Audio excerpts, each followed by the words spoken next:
Blog Talk Radio.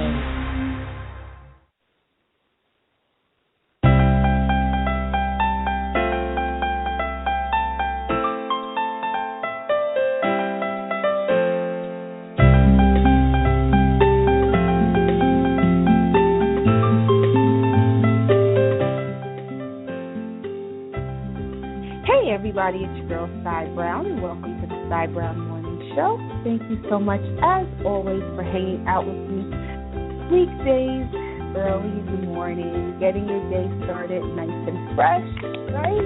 Yay! I love mornings. It's, to me, the best time of the day. I am refreshed. I feel like I get another chance to get this thing called life right. I don't think we can ever really master it. But I just love mornings. I wake up refreshed, ready to just take on whatever the challenges that the day may bring. And I consider it an absolute honor and privilege for you to listen to me. Thank you. A special thank you to all of my listeners. As you know, I'm coming up on a big anniversary, June 26th. That makes, 8, 9, 10, 11, 12, 13, 14, 15. I should know this off the top of my head. 7 years on the air. So you're going to hear me talking about this a lot. I launched this show as Life Remix Radio on June 26, 2008, and we've been rocking ever since. So thank you. I owe everything to all of my listeners. Today we are talking about the grieving process, the 5 stages of grief.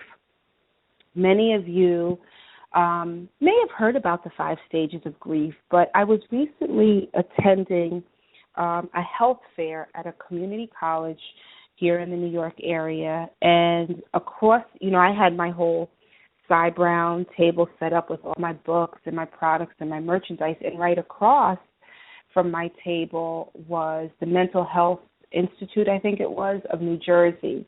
And they had tons and tons of information. And so, when you're at these fairs, if no one's at your table, you kind of walk around and network and talk with other people.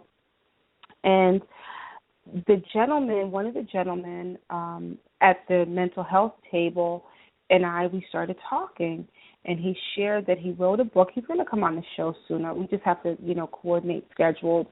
But he wrote a book after his mom died of she had some type of stomach cancer.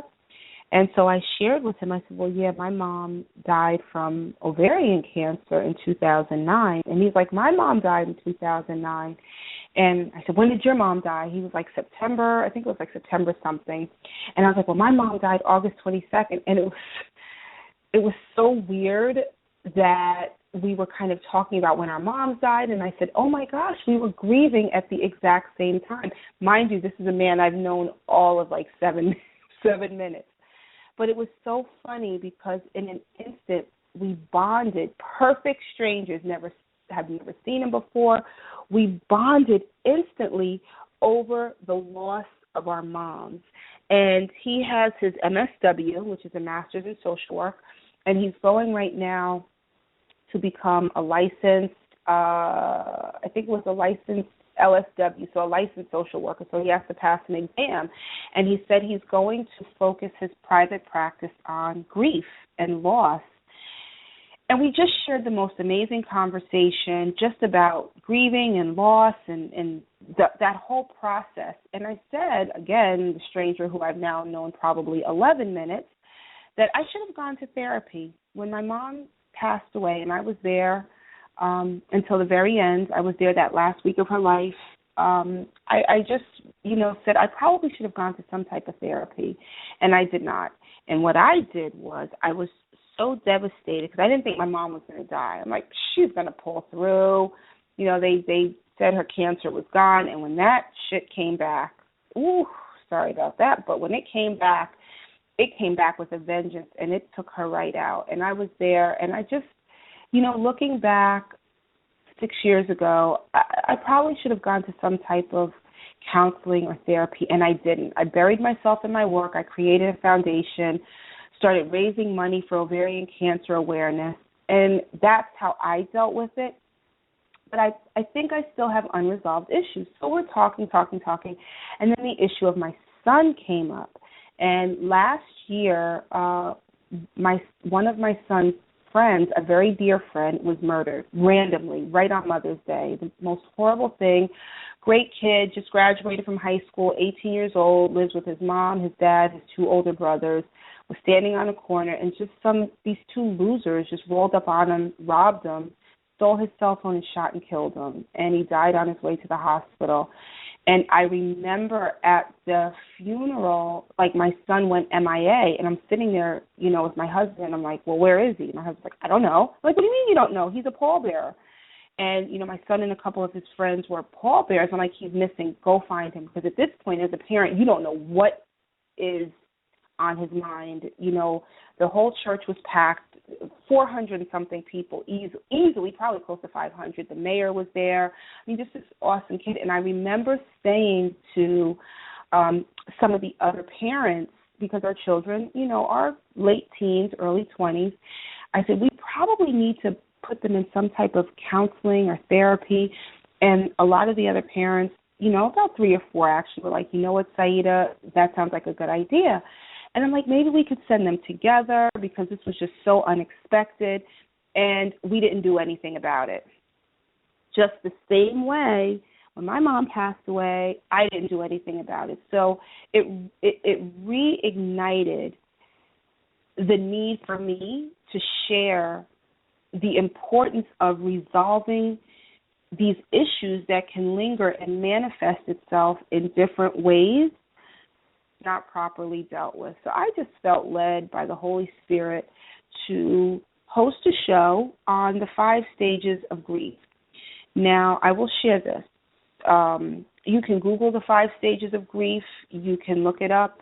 But what I just felt in my own Saideh special way that I wanted to talk about this just to serve as a reminder throughout social media and through my personal network that it's really not good to let the open issue of unresolved angst in your heart go, because it will manifest itself in other ways. My son has had issues. Their friends have had issues. I have had issues. And what really drove it home for me is recently a friend of mine drove me home from the gym. I'm at the gym at the crack of dawn. And we were talking, God bless her soul, and she said, Sai, I still hear my dad's words of wisdom in my ear.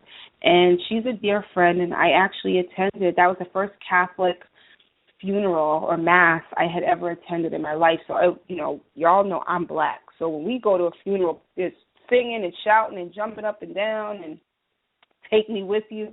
Maybe not to take me with you, but you know what I mean. It's this drawn out. And so for me to attend a Catholic mass, I was like, whoa, this is really different. But she's dear enough to me that I wanted to attend her father's mass. And, she was just sharing, Sai, I hear his words in my ear sometimes. And I said, you know what? That's the sweetest thing, because I wish I could tell my mom, and I do. I talk to her, Mom, you were so right about so many things on so many levels. And I hear the words of my mom resonate. They just touch my soul. So I wanted to share today, really quickly, a gentle reminder that if you're going through loss, if you have experienced loss, it could be the loss of a pet.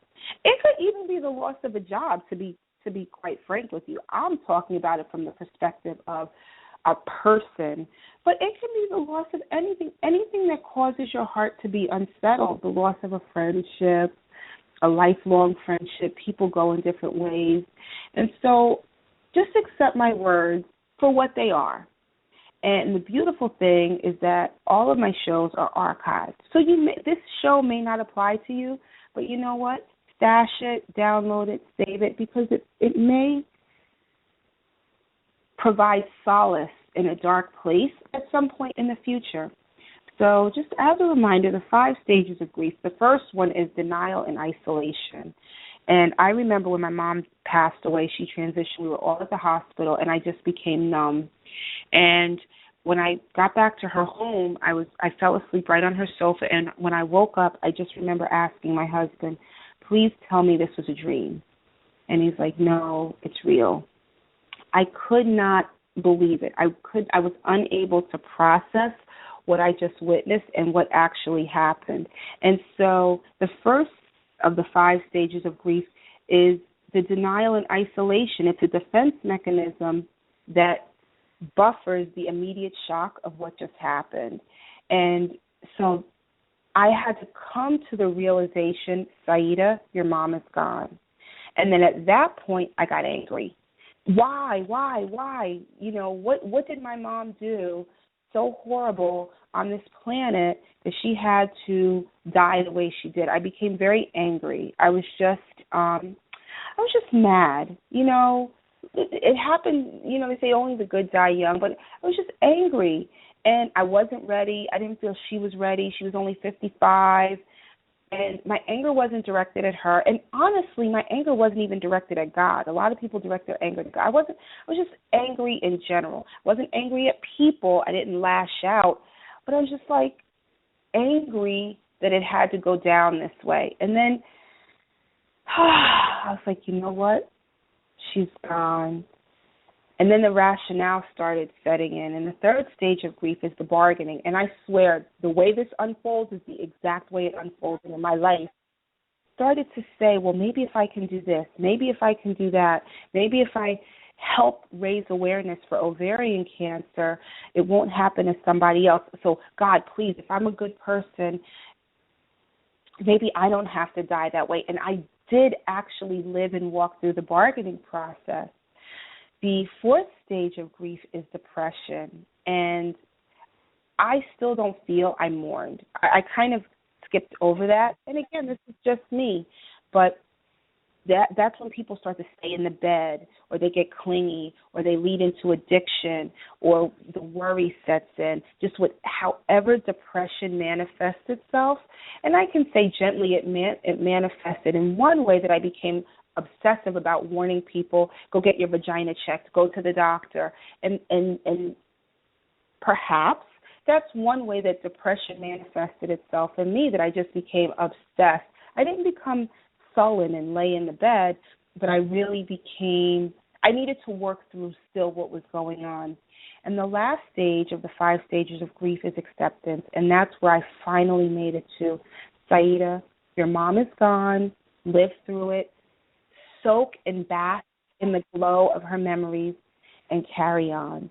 So I hope this show just serves as a reminder that, or serves as just this little hover or whisper that you can get through your challenges, you can get through grief, you can work through it, and you will be happy again.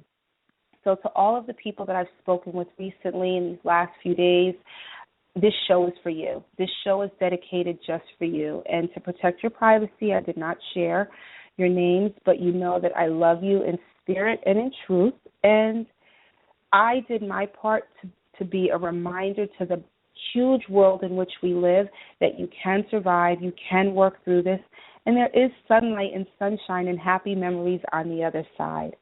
Always remember that we shall pass through this world but once. Any good, therefore, that we can do, or any kindness that we can show to any human being, let us do it now. Let us not defer or neglect it, for we shall not pass this way again. Thank you so much for listening, and I'll see you tomorrow.